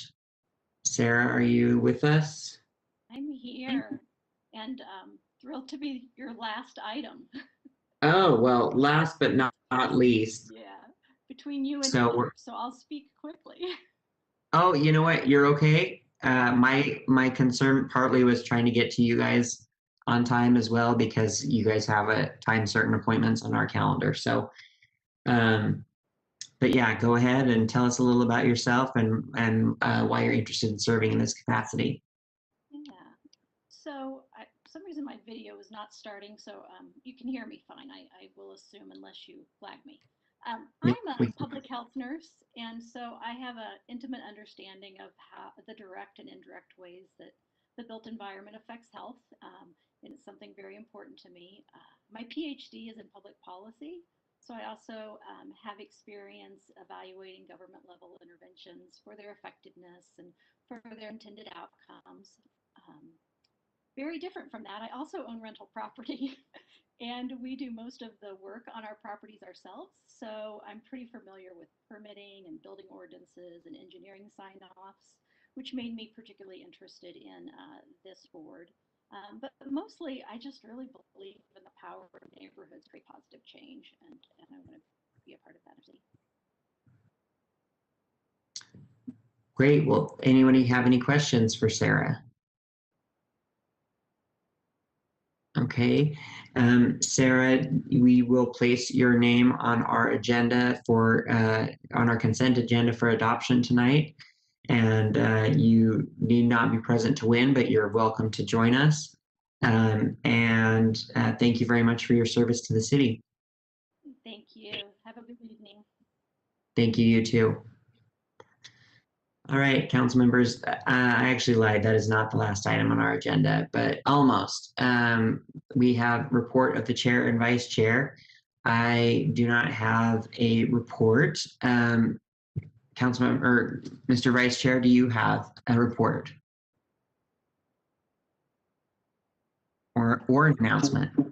No, Mr. Chair, are we doing the calendar later on? Next year's meeting calendar updates? Have we just That's written an it? announcement. Yeah. Yes, it's the next item. All right, thank you. So we'll go to announcements from Executive Director Cindy Gus Jensen. Okay, I just need to switch screens for a second. We have your, well, that's not going to work. Okay, Bobby, will you put up those specific dates for us?